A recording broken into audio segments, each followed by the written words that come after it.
What I'd like to talk about briefly now is things that are here in our world, that are waiting for us in our world, that we discover over the course of our lives, that we don't really have any influence on, but that influence us. What I'm talking about are things in nature. The amazing mountains that we see, or the power of the ocean, or the sight of the rainbow, or the sunset. Those things that are part of everybody's life that we all share, and how over the course of our lives certain aspects of it have risen to prominence. We have memories of something spectacular that we saw, some great volcano, or perhaps an earthquake. And not always, these things aren't always pleasant.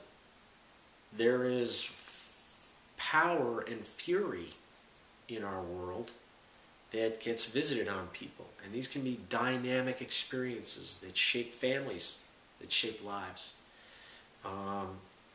So what we are talking about then is how nature has enveloped our life, and what experiences we've had through that, and possibly these can be mostly intensely personal experiences, but also nature has a way of influencing families.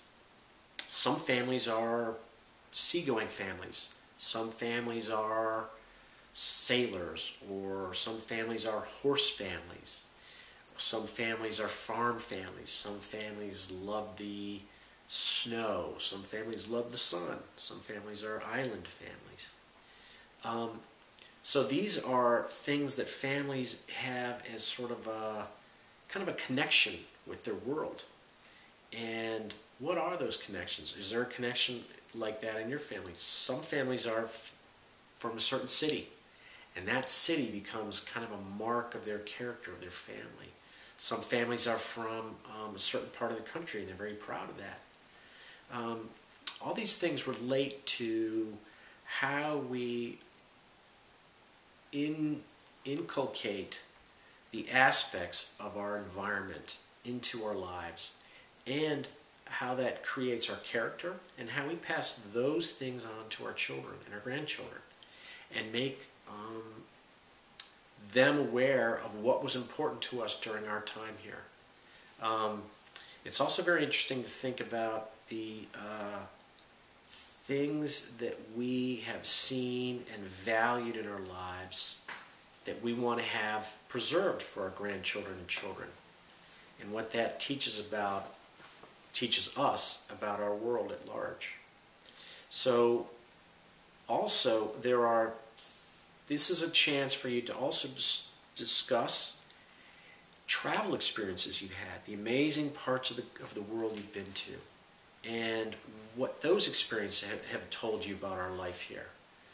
Not everyone around the world does things the same way, and because of that we learn from each other. And what lessons have we learned, and what lessons have we passed on? My grandfather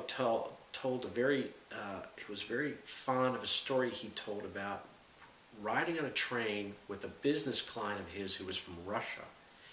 And he told it again and again, and he couldn't believe how this Russian guy ate a steak without using a knife and fork.